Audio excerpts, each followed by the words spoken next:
Let's fucking go.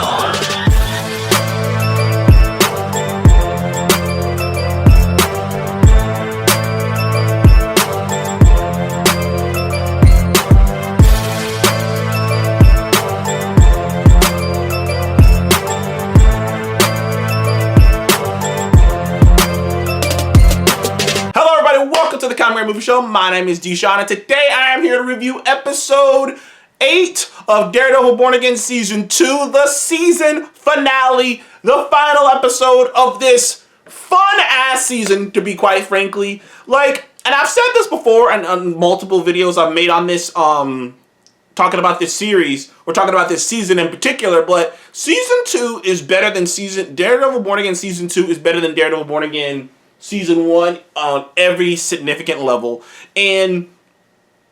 And I actually thought the finale of Daredevil Born Again Season 1 was actually really good. I think a lot of people kind of were like, even people who had their issues with Born Again Season 1 were like, well, that finale was great. But this finale, I have to say, it is probably, I'm already kind of, it's in lockstep with this being the third best season of Daredevil put out there. I think this is clearly better than Born Again Season 1. And I think this is clearly better than I think this is better than than the original Netflix Daredevil Season 2. I do. I think it's better than that, Season 2. Because, and I've said this before, do not let people retroactively go back in time and try to change your opinion and try to, rewrite history on that old show. When the show first originally came out, Daredevil Season 2 on Netflix, it was divisive to say the least. You can look it up. You don't even have to fucking listen to me. Just Google Daredevil Netflix Season 2 and you'll see multiple articles, Deadline, Variety, all these reviews. You'll see multiple reviews.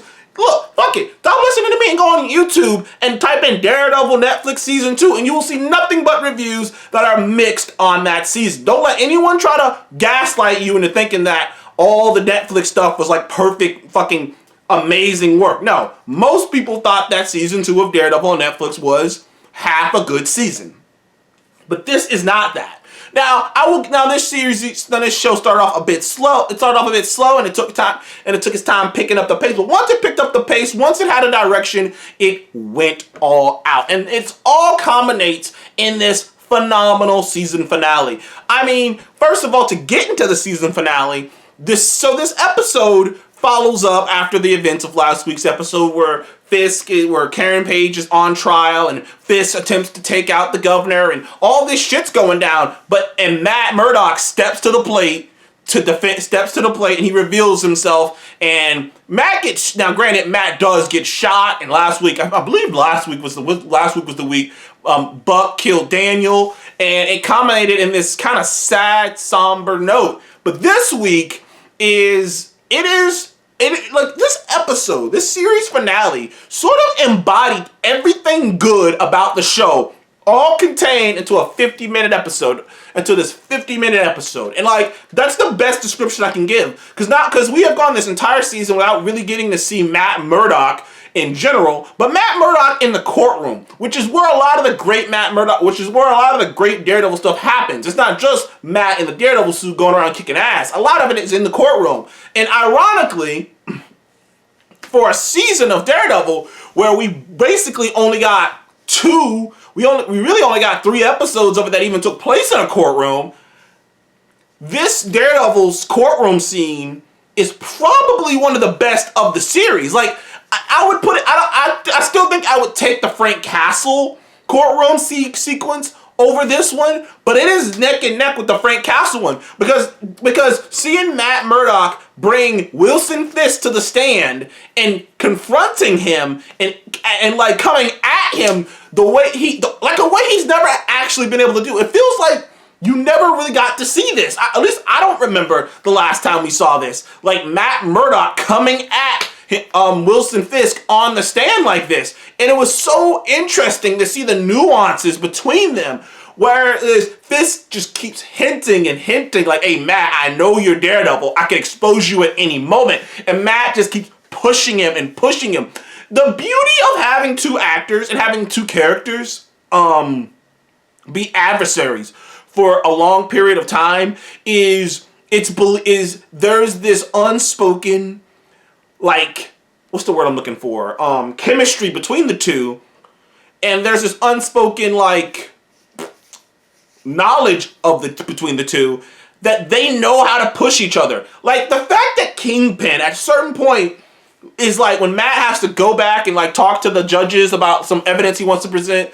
Like the fact that, and you can assume, like at least I've never been in a courtroom, so I wouldn't know, or at least I haven't been in a courtroom so big that the judges have to go back and a judge has to go and talk to the prosecutor and talk to the attorney and talk to them and see what's going on and see like what they're gonna allow, what they're not gonna allow. That little back room that the judges go to. But the fact that Wilson Fisk knows Matt's powers so well enough to know that if him whispering like, "Hey Matt, don't want to push this, man. I can make things very hard for you." He's whispering this, but he knows Matt is gonna pick it up, and like that's such a fascinating. It's such an interesting like dichotomy of a villain and his of a hero and the villain, of the villain knowing that the hero can pick that up. And they did something similar to that in season 1 of Born Again, but it was so cool seeing it here because it just shows such an awareness of each other, and Matt showing also by pushing Wilson because he knows Wilson has this rage to him that eventually he just pushes Wilson and the court just straight up say, "You don't get to know what's coming out of that Red Hook port," which almost is which is almost confirming the things he's being accused of. But this entire courtroom sequence is leading up to this thing. Now, some people have said that Matt revealing his identity as Daredevil came out of the blue. Some people have said that, like obviously some people say it doesn't make any sense. But when you really step back and think about it, they have been sort of setting this up. It's the ultimate silver bullet thing that Wilson Fisk has over Matt. Like all of his friends and stuff are in this room. You know what I mean? Matt can protect them, but the ultimate thing that he's had hanging over Matt is that he knows that he's Daredevil, and that if he reveals it, Matt, at bare minimum, Matt is gonna go to jail. No matter what Wilson Fisk has done, no matter what's going on with him, Matt would have to go to jail for all the things that for all the activities he's done as Daredevil. And he's been holding this over his head. He's been playing with it, manipulating it. And earlier in the show, and earlier in the season, he even went as far as to very smartly, turn Matt Murdock, try to highlight, put attention on Matt Murdock by announcing that he's a hero and he saved his life and whatnot. But you kind of knew, I didn't know at the time that would backfire, but the fact that he called Matt Murdock, and the reason that, and they already said it, the reason he never came out with the Matt Murdock thing to initially is because it would kind of what's the word I'm looking for? Unjustify. It would kind of make a martyr out of Matt. It would kind of make Matt something different, because if your entire program, the whole keep the thief safe vigilante program was basically created to go against Daredevil, but Daredevil also saved your life by taking a bullet for you, but then is Daredevil a villain or a good guy?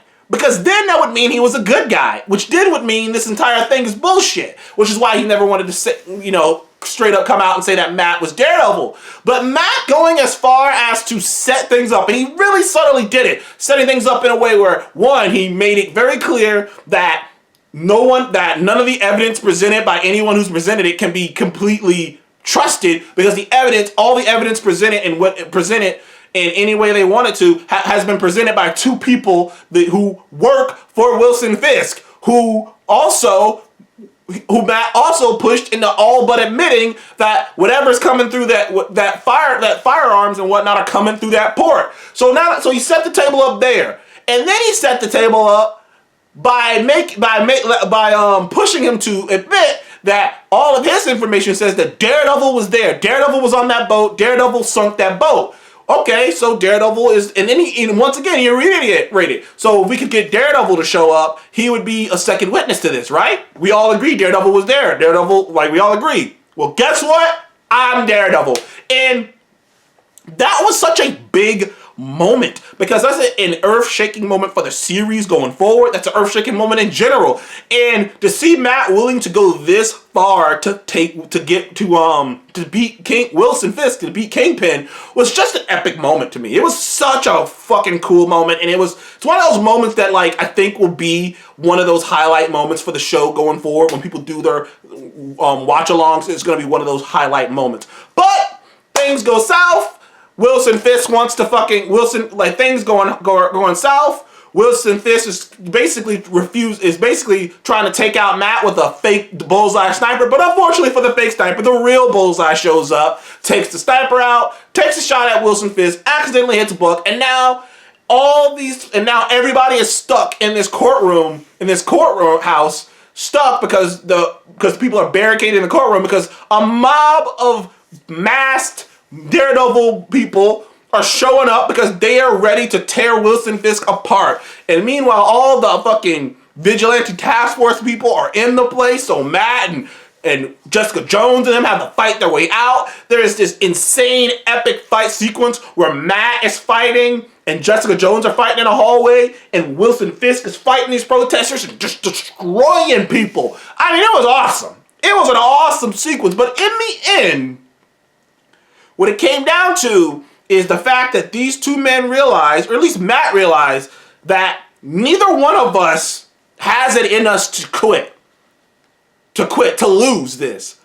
But we both can lose. And, like, if we both lose, the only thing me and you got left, is this city.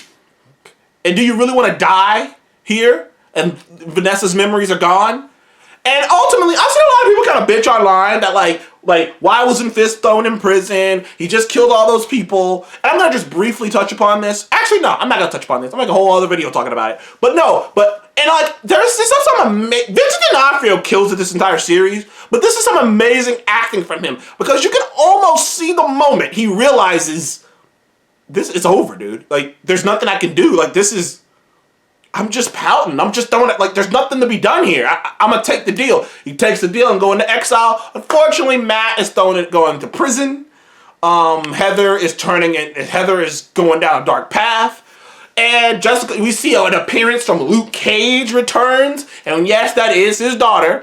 Jessica seems like she's returning to New York and reopening her investigation agency. Like, it is very... Like, the ending of this has a lot of things in the air. I can't wait for season 3. There's a lot of leaks out there already, but season 2 of Daredevil was so fun. And this is a 10 out of 10 episode for me. So this is probably one of the best finales of any Disney Plus show, Marvel Disney Plus show.